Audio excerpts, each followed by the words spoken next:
wadahnya dibesarkan. Jadi rezeki yang masuk itu nggak hanya untuk perut aku aja, nggak hanya untuk keluarga aku aja, tapi untuk banyak perut-perut yang lain, Ya. perut-perut adik-adik yatim maksudnya. Jadi ketika ketika wadah mindset pikirannya itu udah dibesarkan bahwa aku sadar bahwa tubuhku ini kuehnya cuma segini, tapi kan ada jiwa-jiwa yang lain nih yang butuh aliran gitu kan. Jadi aku besarin tuh wadahnya, aku mulai merhatiin adik-adik yatim, mulai nyekolahin. Terus aku mulai tuh anak yatim panti jompo juga. Terus mulai itu aku nanya tuh token listrik berapa gitu kan. Terus boleh nggak tokennya aku yang bayar gitu untuk yatim atau panti jompo atau Oke. masjid dekat rumah. Nah, wadahnya mulai digedein. Ketika wadah digedein, Allah, malaikat semesta udah mulai gini, kayaknya nggak cukup deh dikasih 5 juta gitu. Oh iya iya iya. Teh teh teh. Ini menarik nih.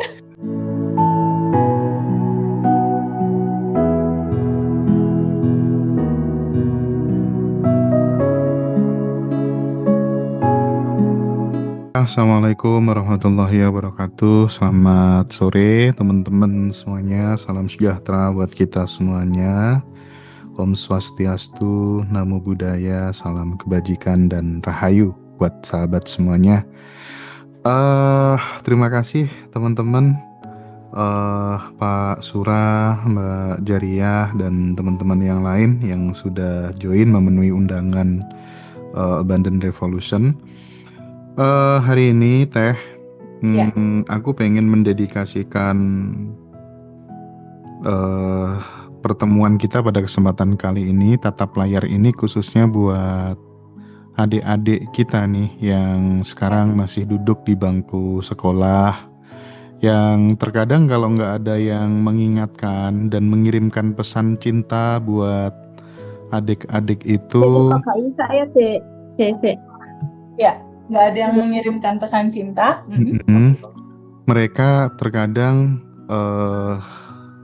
lupa gitu menghabiskan banyak waktu untuk hura-hura, untuk kegiatan-kegiatan yang sifatnya hedonis, pragmatis gitu kan. Termasuk ya menghabiskan waktu ngegame dan lain sebagainya dan seterusnya, bahkan ke hal-hal yang mengarah ke obat-obatan terlarang ya, narkotika. Nah, pentingnya untuk memberikan edukasi kepada teman-teman yang masih muda, masih kuliah, yang terkadang itu mereka baru lahir gitu ya. Mereka baru lahir, lahir dari sebuah keluarga yang ya mohon maaf, apa ya, kadang orang tuanya sudah bercerai karena satu dua hal. Kadang orang tuanya udah berpisah karena banyak faktor gitulah ya, entah isu perselingkuhan atau kemudian ekonomi sehingga ayah bundanya harus bercerai gitu. Nah ini kan kemudian membuat apa ya, kondisi anak-anak seusia itu, kalau kemudian nggak ada edukasi, nggak ada yang membersamai, terkadang salah jalur mereka teh. Nah, Betul. dari Teh Feby yang selama ini apa tuh namanya sudah banyak ya memakan asam garam kehidupan gitu, minimal bisa mengirimkan pesan lah ya buat adik-adik kita, siapapun apapun latar belakang kondisi keluargamu, kondisi ayah bundamu gitu, Ya, tapi semuanya yang nggak boleh hilang itu harapan gitu. Nah ini Teh Feby mungkin yang pembukaan dari saya, mohon di respon. Itu yang pertama Teh. Yang kedua, tolong hasil ikut kelas Eldoskin yang baru mungkin dia bisa di spill dikit lah ya sebagai hadiah buat Pak Sura dan kawan-kawan yang sudah join Zoom sore hari ini. Silakan Teh. iya, Mas Hendra, terima kasih banyak di sela-sela kesibukan Mas Hendra juga sebagai abdi negara dan abdi masyarakat. Untuk channel Ngaji Roso ini masih menyempatkan waktu buat kita semua berkomunikasi pada hari ini.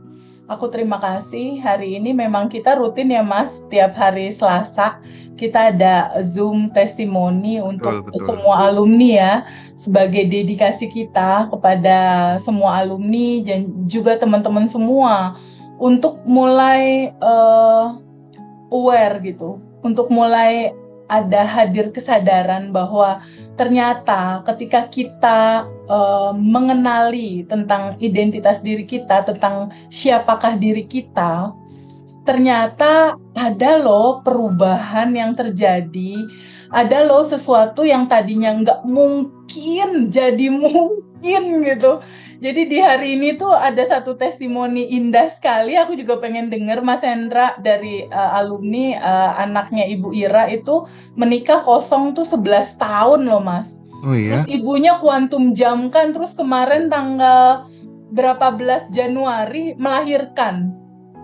Itu luar biasa, anaknya belajar Abundant Alhamdulillah ya. Revolution, ibunya belajar Abundant Revolution yang tampaknya tidak mungkin 11 tahun kosong, Mm-mm.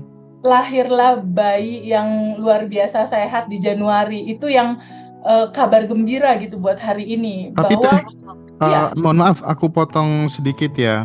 Sebenarnya case-case kayak gini tuh banyak sekali, cuman kita nggak mempublikasikannya gitu. Kayak tadi tuh TVB kan nggak gabung di grup Zoom spesial kan. Nah, belum, itu ya. ada teman itu yang nulis di grup. Sebenarnya banyak sekali di grup-grup itu, cuman terus terang ya kalau saya pribadi tuh nggak. Nih orang Nggak Jawa tuh kaget gitu ya. nggak kober gitu ya. Harus Nah, bukai satu-satu grup itu kan.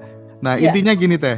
Selamat siang untuk teman-teman kelas TVB. Alhamdulillah untuk bulan ini ya, yang awal ikut TVB terlilit hutang, sekarang udah bisa nyicil dan omset di bulan ini tembus 800 juta. Terima kasih Mas Hendra dan tim Ngadiroso, dan terima kasih banyak buat Teh Febi. Sukses semua untuk yang ada di grup ini. Semangat gitu sih intinya. Lanjut testimoni dari anak Ibu Ira tadi. Iya nanti yang Bu Ira, nanti aku mau jawab pertanyaanmu dulu. Jadi tadi spill yang Bu Ira maksudnya gini. Jadi ternyata ketika kita menyadari dan mulai terbuka gitu, mulai terbuka untuk menerima siapa sih sebenarnya diri kita yang selama ini kita nggak care sama itu. Ternyata semua yang nggak mungkin jadi mungkin. Semua yang belum ada di tangan bisa jadi di tangan. Semua yang jadi cita-cita siapapun bisa kamu raih gitu. Nah, itulah dasar untuk menjawab pertanyaan Mas Hendra tadi. TVB bagaimana dengan anak-anak muda zaman sekarang? Yang fenomena yang terjadi, begitu banyak situasi anak-anak kecanduan game, di mana mereka lebih dekat sama gadget daripada sama orang tuanya, gitu kan ya Mas?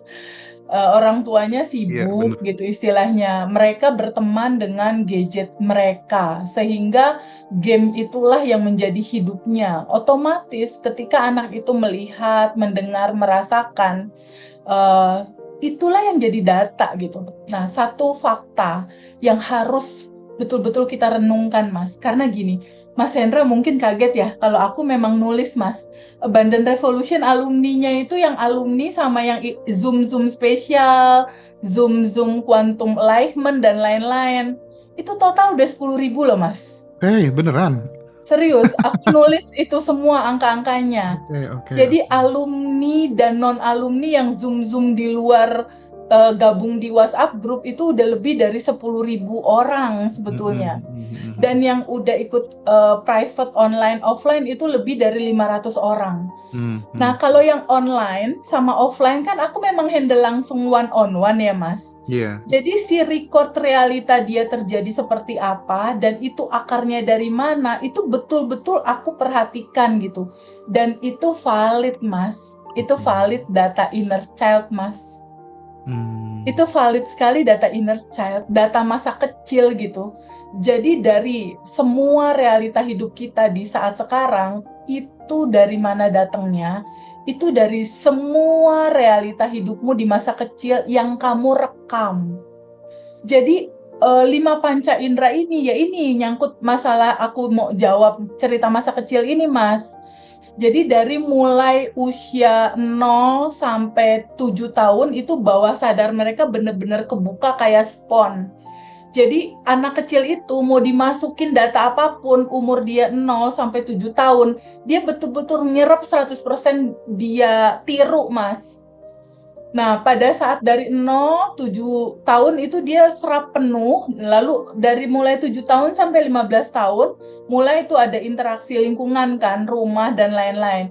Nah, jika anak kita di loss nggak deket sama kita, nggak ada bonding sama kita, lalu dia di loss dengan gadgetnya, otomatis semua 5 panca indera mereka, mata, telinga, rasa hati, itu menyerap yang ada di internet itu. Jadilah data mereka gitu. Dan aku pun menghandle anak-anak yang udah terlanjur dalam situasi yang gak kehandle sama orang tuanya, ternyata udah banyak, Mas.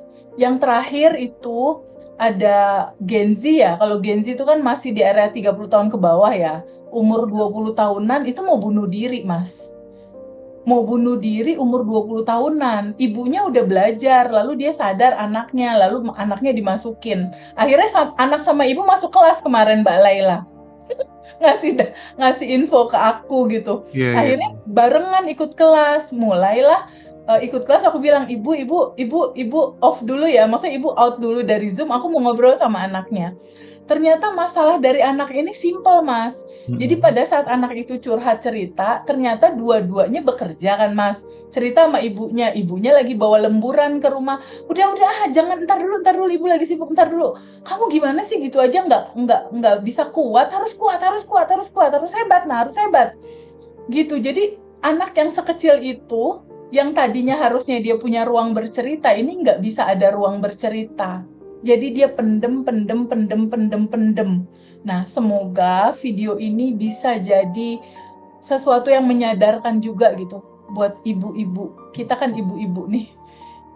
Kasihlah ruang untuk bisa mendengar bagaimana kehidupan anak-anakmu, bagaimana rasa hatimu. Pada saat mereka bercerita, jangan langsung disuruh kuat, Mas. Kamu mah nggak keren, nggak hebat, kuat dong. Jangan. Izinkan aja dia menyampaikan rasa hatinya. Izinkan rasa itu mengalir gitu. Karena dampaknya buat anak itu jadi kayak ngerasa nggak mampu. Oh iya ya, aku nggak kuat ya. Oh iya ya, aku nggak hebat. Jadi si anak itu tumbuh, Mas, dengan tidak percaya diri. Jadi dia berkuliah, dia bersekolah dan lain-lain, dia merasa aduh aku nggak mampu. Jadi pertanyaan Mas Hendra tadi, Teh Feby gimana ya kalau remaja-remaja ini udah kena game Teh? Teh remaja-remaja ini udah kena narkoba Teh. Remaja-remaja ini udah kena free sex. Sebetulnya bukan remajanya Mas, tapi ibu bapaknya. Oke. Karena apa Mas Hendra? Anak-anak ini adalah bayangan ibu bapaknya Mas. Anak-anak ini adalah shadow dari ibunya, dari bapaknya. Jadi ibu bapak di luar ya, maksudnya mama-mama, papa-papa, tolong bisa memahami juga gitu bagaimana pola teman-teman itu deket sama anak-anak. Aku pun sama sih sebetulnya, waktuku juga banyak gitu untuk urusan pekerjaan bisnis. Tapi aku malam hari selalu meluangkan waktu untuk anak-anak kumpul semua, terus aku mau denger cerita mereka. Hari ini ada cerita apa? Apa yang dirasain, ada yang nggak nyaman apa, ibu mau dengar, di sekolah ada apa. Nah, kasih ruang untuk anak-anak bercerita dan kita dengerin, jangan langsung ngejudge ke mereka. Nah, tapi kalau yang anak-anak ini udah terlanjur dalam situasi yang udah gamenya betul-betul dipegang tangan, handphonenya nempel di tangan dia gitu ya, atau yang udah terlanjur situasi nggak bisa lepas sama gamenya atau sama narkotika dan lain-lain, hal yang paling harus dilakukan, ibu bapaknya harus rilis dulu, Mas. Ibu bapaknya dulu yang harus rilis. Karena ketika ibu bapaknya rilis ya, ibu bapaknya itu menerima melepas semua lapisan endapan emosi mereka, biasanya biasnya itu akan terasa ada perubahan sama anak-anak gitu. Nah, kalau untuk anak-anak sendiri, kemarin tuh Gen Z udah mulai privat tuh, Mbak Laila kasih data ke aku, Mas. Itu materinya kita buat lebih ringan, Mas. Kita buat lebih ringan daripada kita yang sudah berumur senior gitulah istilahnya ya. Buat yang muda-muda itu dibuat sangat lebih ringan sekali gitu. Jadi lebih bisa dicerna. Nah, aku bersyukurnya kemarin setelah selesai privat, anak itu terbuka wawasan dia untuk mengetahui, oh iya ya, ada yang aku harus capai ya dalam hidup aku gitu. Oh iya ya, aku nggak boleh seperti ini. Dan awareness yang kebuka pada saat kita ceritakan materi itu dari sisi anak-anak umur 20-an, itu terakhir tuh ada sekitar tiga orangan gitulah. Itu masuk kelas privat kita. Itu tuh mereka yang kaget, Mas. Oh, jadi ternyata aku itu ya gitu. Jadi ada rasa bahagia gitu bahwa Allah deket ya, Kak Feby ya, ada di sini ya. Oh ya udah Kak, aku nggak sabar nih Kak mau ngejalanin daily rutin bersyukur kalau memang ternyata itu membuat cita-cita aku terkabul gitu. Jadi ternyata responnya itu keren sih Mas kalau aku lihat. Jadi kayaknya udah waktunya kita juga bisa tipis-tipis menceritakan ke generasi kita berikutnya gitu Mas Hendra. Iya. Oh, satu lagi yang spill tadi ya Mas ya? Iya, silakan Oke, Teh. sambung sedikit ya. Ya, jadi dari mulai kemarin tanggal 19, tanggal 20 hari ini, 21, 22, 23. Nah, kalau 24 nanti aku nggak ikut tuh. Izin nggak ikut sama Hildoskin karena kan aku mau ke Jakarta acara retreat ngaji Rosso. Jadi acara kelas online-nya Hildoskin itu dia 6 hari Mas Hendra. 19, 20, 21, 22, 23, 24 gitu. Mhm. Dan kelas itu Zoom. Itu menceritakan tentang kelimpahan dan ruang kemakmuran, ibaratnya gitu. Dan itu bercerita tentang merilis limitasi yang seakan-akan itu perlu ada achievement, perlu harus kita berlari mengejarnya gitu. Perlu kita betul-betul berkeringat mendapatkan itu gitu. Nah, ternyata di ranah terdalam justru yang selalu kita bicarakan itu Mas Hendra. Seperti halnya gurunya Neville Goddard bilang, Abdullah yang kemarin di Bali sempat kita sampaikan, dimensi keempat itu ada disebutnya medan kuantum. Jadi gini Mas, kita sedikit cerita lebih seru ya. Tubuh manusia ini terdiri dari 40 triliun sel Mas Hendra. Nah, di dalam sel itu bentuknya bulat gini ya, seperti balon. Ternyata di dalam sel itu ada inti sel, Mas. Nah, inti sel ini kalau di zoom, isinya itu proton dan neutron. Nah, proton dan neutron ini dia berisi elektromagnetik dia. Dia seperti medan magnet gitu ya, elektromagnetik. Nah, yang dibilang elektromagnetik itu logika simpelnya kalau Mas Hendra nge-WhatsApp dari Tuban ke Bandung kan sampai tuh Mas. Sesuatu yang nggak bisa kelihatan tapi nyata gitu Iya. ibaratnya. Itu elektromagnetik cara kerjanya Telkomsel lah ibaratnya gitu ya. Nah, ternyata di dalam inti terdalam dari sel ada atom, ada proton, ada neutron. Terdalamnya itu dalemannya itu adalah kuarta. Inti sel ada proton neutron, di dalamnya ada kuarta. Kuat apa korta ya? Kuat apa? Ya kuart, ibaratnya kuart. Nah, kuart itu sama dengan kuantum, Mas. Kuart itu kuantum. Jadi ada sebuah medan energi. Jadi di dalamnya lagi itu isinya adalah energi tanpa batas. Gitu. Dan semua potensi itu udah lengkap tersedia di situ semuanya. Udah lengkap tersedia di kuart itu, di inti terdalam energi itu. Disitulah tersimpan kecerdasan tanpa batas, kelimpahan tanpa batas. Jadi Hildoskin tuh cerita bahwa boleh nggak kamu atau boleh nggak kita semua sejenak untuk menyadari dan boleh nggak terbuka hati kamu gitu. Terbuka menerima sebuah kemungkinan aja. Menerima sebuah kemungkinan bahwa itu udah tersedia di dalam. Itu udah tanpa batas, itu udah ada gitu. Bahkan itu nungguin kamu dateng gitu. Itu kan esensi dari Abundant Revolution, Mas. Sadari untuk pulang balik ke dalam gitu. Jadi sebetulnya kelas yang 6 hari itu tuh akan ngupas lebih dalam itu tentang itu Mas, tentang yang udah ada di dalam. Kelimpahannya, ya. kebahagiaannya, tanpa batasnya, sempurnanya itu kesimpan di situ. Dan bagaimana cara menyadari itu agar menjadi realita, yaitu yang selalu kita ceritain gitu. Siap. Sesimpel kamu tenang, sesimpel kamu damai, sesimpel kamu duduk tenang dalam damai dan menyadari, oh semua udah ada di dalam ya. Di titik perenungan, semua udah ada di dalam. Di titik perenungan bahwa aku kan ada di dalam bagian itu. Oke. Aku terhubung dengan itu. Nah, di titik itulah solusi Bu Ira dapet, solusi Pak Suta dapet, Bu Jariah dapet gitu. Jadi sepertinya ini yang akan selalu dengan sangat senang hati gitu. Aku dan Mas Hendra akan mensiarkan terus ya Mas. Siap Teh. Jadi merespon tadi yang disampaikan sama Teteh ya. Karena lagi-lagi kalau kita bicara soal hasil dari sebuah manifestasi itu kan berangkatnya dari sisi teknis dan dari sisi non teknis gitu ya. Bahwa Betul. kemudian ketika seorang anak tumbuh remaja dalam kondisi keluarga yang dulunya mohon maaf kurang beruntung gitu ya. Karena aku mungkin TVB juga mengalami gitu. Bahkan semua kru Ngaji Roso tuh kayaknya 98% mengalami semua gitu kondisi itu gitu. Itu kan bukan hal yang mudah dan nggak mungkin lagi untuk kemudian menyuruh orang tuanya rilis lah dan lain sebagainya. Itu sesuatu yang mungkin sudah terlalu jauh gitu ya. Nah, Iya, mungkin betul. hal-hal teknis apa barangkali yang bisa disampaikan sama Teh Feby gitu. Karena kalau aku sendiri termasuk orang yang percaya, misalnya dirimu lagi kuliah, dirimu lagi sekolah.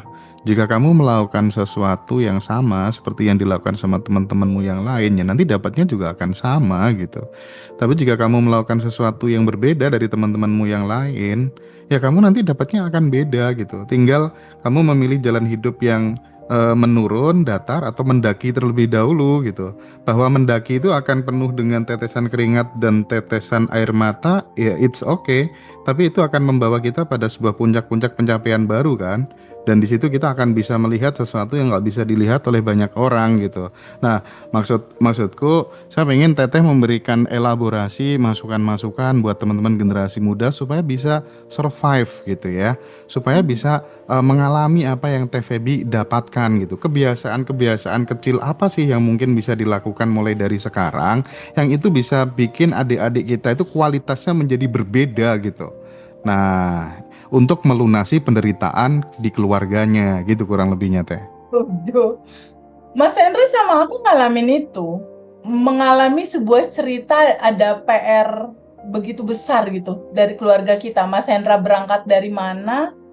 Aku pun sama. Beda cerita. Kalau Mas Hendra berangkat dari kebetulan ayah berpulang duluan. Kalau aku berangkat dari mama papa memang ada, tapi mereka berpisah dan aku dibesarkan nggak sama mama papa di awal. Berikutnya aja sama mama papa, tapi sosok kedua yang utuh nggak ada sama sekali gitu. Dan nggak pernah disuruh Feby sholat, Feby ngaji, nggak pernah. Itu ketemu sendiri di perjalanan dari SMP mau ke SMA. Nggak pernah mama papa aku menyuruh itu gitu. Lalu apa yang membuat sampai pada titik Mas Hendra di titik sekarang, aku di titik sekarang? Kuncinya satu sih Mas, out of the box. Tidak melakukan hal yang sama seperti orang lain, out of the box. Makanya kita punya slogan kan di Bandan Revolution, prasangka baik pada Allah di atas rata-rata. Pokoknya judulnya di atas rata-rata Mas. Satu, prasangka baik pada Allah di atas rata-rata. Itu satu. Kedua, bersyukur di atas rata-rata.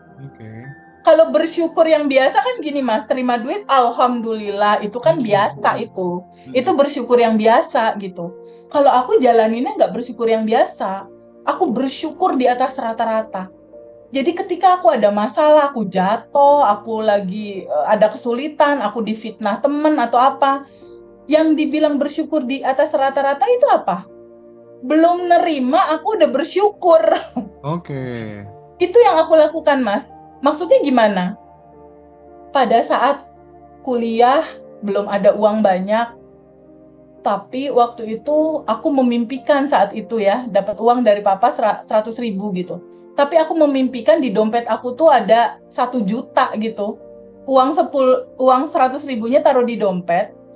Tapi di situ aku tulis di kertas biasa, aku tulis Rp 1 juta gitu Mas. Jadi Rp angka 1.000.000, aku taruh di dompet. Ya. Setiap aku ngelihat dompet kan angka yang aku lihat angka 1.00 padahal kertas biasa 1.00.000. Jadi pas ngelihat dompet itu aku tuh bersyukur sebelum aku menerima padahal uang sejutanya belum. Tapi pada saat dompet itu dibuka, ya Allah makasih ya Allah aku udah nerima gitu. Akhirnya sebulan 1 juta ada di dompet itu. Aku jadi panitia di kampus, lalu aku naikin lagi. Naikin lah 5 juta, ganti lagi tuh kertas Mas. Jadi angka 5.000.000. Jadi lagi Mas, dan itulah kuantum jam. Kuantum jam itu adalah lompatan kuantum. Jadi di medan kuantum yang tadi aku cerita tentang inti dari proton dan neutron itu ada medan kuantum, medan energi tanpa batas. Nah, medan kuantum itu kan sesuatu yang belum kelihatan, nggak kelihatan dia. Tapi gimana caranya dari yang nggak terlihat itu jadi realita? Itu pakai bersyukur sebelum menerima, itu udah dari dulu tuh aku pegang. Tapi memang kuncinya nggak hanya itu, Mas. Kuncinya nggak hanya prasangka baik pada Allah di atas rata-rata yang aku pegang dari dulu. Dan bersyukur di atas rata-rata bukan hanya itu. Tapi aku memang punya kebiasaan. Saat aku bekerja, aku tuh selalu Mas, misalnya job desk aku dikasih 10 gitu ya. Feby, job desk kamu 1-10. Yang aku lakukan tuh 20 Mas. Jadi job desk-nya 10, aku lakukan 20. Job desk-nya 1, aku lakukan 3. Yang lainnya aku nggak mikir. Jadi kayak dulu aku kerja di Citose gitu. Aku tuh bagian budget control finance. Tapi selain budget control, aku bantuin juga hal-hal yang lain. Teman-teman aku nggak bisa, aku bantuin. Jadi aku selalu memberikan lebih. Selalu dan selalu ingin memberikan lebih buat kehidupan ini gitu. Begitupun pada saat kuliah gitu. Dan apapun. Jadi lakukanlah yang tidak orang lain lakukan. Pertama itu prasangka baik pada Allah di atas rata-rata, bersyukur di atas rata-rata. Nah kalau itu kan ranah keyakinan tuh Mas. Benar nggak? Tapi ranah geraknya juga aku sesuaikan. Karena realita indah itu terjadi, tetap ada sebuah hukum semestanya, namanya hukum kelayakan. Nah, hukum kelayakan ini harus match. Ketika kamu mau dikasih uang lebih dari 10 juta, Allah kan ngelihat kamu layak nggak ya gitu. Nah, hukum kelayakan itu yang aku pantaskan. Aku tahu nih, aku lagi mau kuantum jam 10 juta. Tapi kalau 10 juta, Allah dan malaikat kan ngelihat, 10 juta Feby masih segini gitu, umur segini, paling perutnya cuma segini, ya nggak kebanyakan. Tapi hukum kelayakannya aku pantaskan. Apa waktu itu dari mulai kuliah aku pantaskan. Aku mulai kan ke tempat-tempat anak yatim, Dek, perlu makan nggak Dek? Mulai tuh dari kalau uang dapat 1 juta, aku berbagilah, berbagi makanan kah, berbagi buku kah, atau apa. Udah mulai tuh hukum kelayakannya, wadahnya dibesarin. Wadahnya dibesarkan. Jadi rezeki yang masuk itu nggak hanya untuk perut aku aja, nggak hanya untuk keluarga aku aja, tapi untuk banyak perut-perut yang lain. Perut-perut adik-adik yatim maksudnya. Jadi ketika wadah mindset pikirannya itu udah dibesarkan, bahwa aku sadar bahwa tubuhku ini kuahnya cuma segini, tapi kan ada jiwa-jiwa yang lain nih yang butuh aliran gitu kan. Jadi aku besarin tuh wadahnya, aku mulai merhatiin adik-adik yatim, mulai nyekolahin. Terus aku mulai tuh anak yatim panti jompo juga. Terus mulai itu aku nanya tuh, token listrik berapa gitu kan. Terus boleh nggak tokennya aku yang bayar gitu untuk yatim atau panti jompo atau masjid dekat rumah. Nah, wadahnya mulai digedein. Ketika wadah digedein, Allah, malaikat semesta udah mulai gini, kayaknya nggak cukup deh dikasih 5 juta gitu. Oh iya. Teh, ini menarik nih. Ini salah satu kesamaan perjalanan hidup kita ya.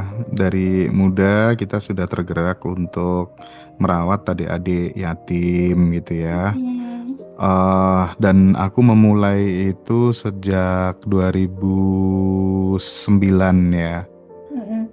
Aku sangat konsisten fokus di situ gitu. Tapi menariknya dari yang disampaikan sama Teh Feby itu eh terkait dengan membesarkan wadah rezeki, mungkin ini akan jadi sesuatu yang mungkin akan bermanfaat dan berguna jika ditonton adik-adik kita umur 17 Iya, tahun, 20 tahun gitu ya. Aku betul. pernah suatu hari itu dipanggil sama salah satu guru gitu, kemudian disuruh bikin lubang di tanah pekarangan gitu Teh. Oke. Silakan bikin lubang diameternya sekian, kedalamannya sekian gitu kan. Terus kemudian aku bikin 3 lubang kan. Hmm. Nah suatu hari pas aku ngaji lagi gitu, dipanggil. Berapa itu Hen yang kapan hari kamu lubangi yang digenangi sama air? Aku jawab, 3 Gus gitu.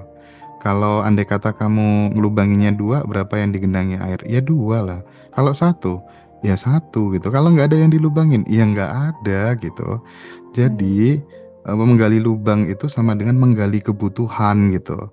Oke. Nah, itu sama dengan ilmu untuk membesarkan wadah rezeki gitu. Makin banyak kita kebutuhannya, termasuk kebutuhan tetangga kita, Hmm. bule, bude, tante kita, orang-orang tetangga kita yang nggak mampu, adik-adik yatim, yaitu cara paling logis, paling realistis untuk membesarkan wadah tuh begitu.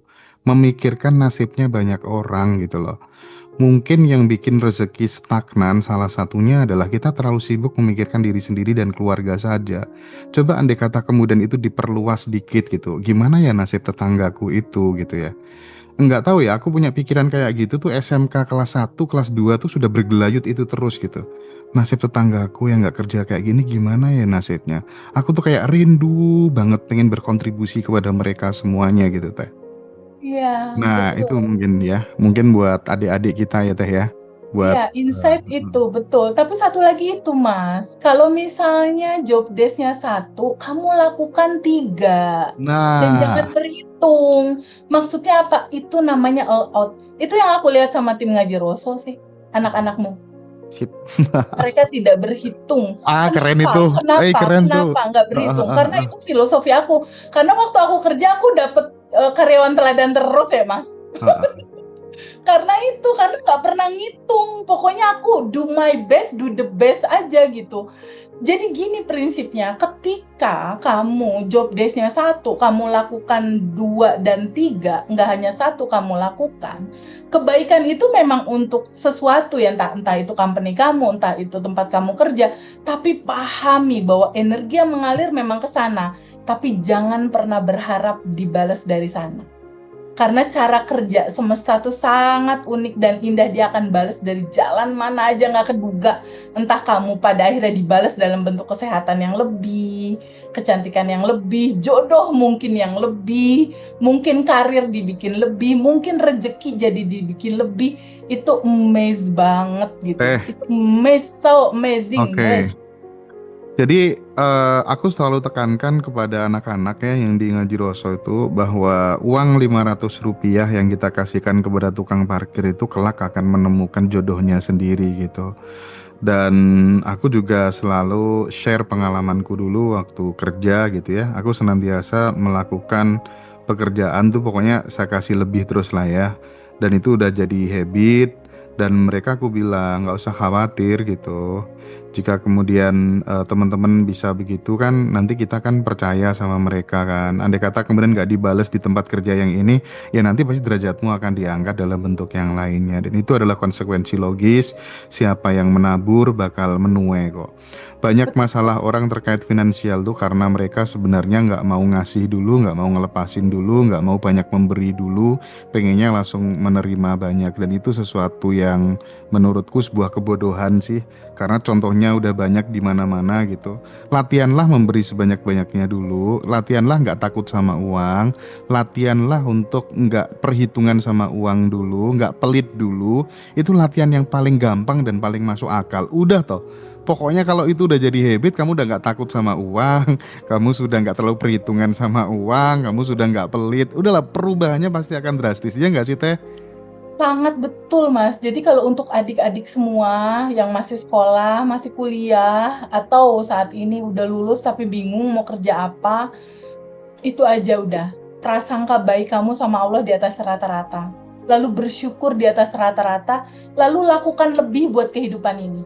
Lakukan lebih buat kehidupan ini. Nggak harus uang. Ya, ya. Bahagiakan orang lain, mudahkan urusan orang lain, lancarkan urusan orang lain. Kalau ini semua nggak bisa, minimal kamu nggak nyusahin orang lain. Setuju, setuju, setuju. Minimal kamu nggak nyusahin orang lain. Kalau kamu udah nggak nyusahin orang lain, minimal, Mas, minimal nih ya. Minimal wajah kamu enak dilihat orang lain. Gitu loh, Mas, maksudnya tuh kayak Pak Suta tuh. Ya, Sip, sip. kalau misalnya ketemu tukang parkir, ketemu sapam, selamat pagi Pak, sehat Pak. Iya, Kasih iya, iya. senyum itu menular gitu. Orang kelihatan loh Mas, yang banyak masalah, rezekinya seret itu kelihatan. Pasti deh dia susah senyum. Oke. Baik Teh, ini sudah waktunya kayaknya kita geser ke teman-teman yang diundang hadir Zoom sore ini. Tapi sebelumnya, bagi sahabat yang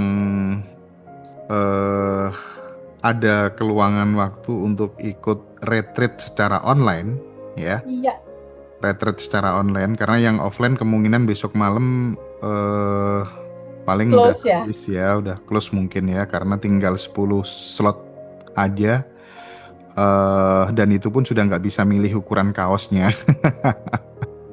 Jadi buat teman-teman yang mau join retreat selama 2 hari bersama Pak Wayan Mustika, Teh Febi, Mbak Amanda, sama Cimimi, silakan nanti bisa daftar di admin Ngaji Roso.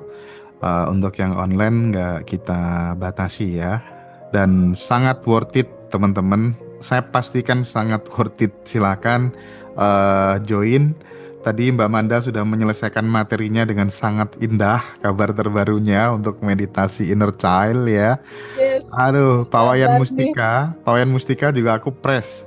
Pak Wayan, pokoknya aku mau materi yang beda. Saya mau materi yang nggak mau yang sudah disampaikan di tempat lain gitu ya. Saya pengen banyak praktik gitu. Kemarin pas waktu saya sama Pak Suta sama Pak Wayan sempat ngobrol, Pak Sura ya, Pak ngobrol Sura. banyak ya. Jadi itu sahabat semuanya, silakan yang mau join retreat online. eh, yang offline bersyukur nanti karena jadi peserta bareng Teh Febi juga selama 2 Iya, hari. betul. 2 Ya. hari kita ketemu pokoknya. Karena gini Mas Hendra, kita memang butuh waktu untuk jeda dalam kehidupan ini. Iya, Teh. Karena kunci manifestasi itu di titik kita jeda, di titik kita tenang, di titik gelombang pikiran kita tuh alfa dan theta. Itulah pintunya. Jadi luangkan waktu, tolong diri teman-teman sendiri untuk kasih jeda, ruang waktumu gitu. Dan ini momen yang kayaknya cuma setahun sekali ya. Iya. Retret cuma setahun sekali kan. Dan itu nantinya lama lagi loh daftarnya. Jadi ayo dong ketemu kita di Jakarta, seru-seruan. Kasih jeda waktu gitu.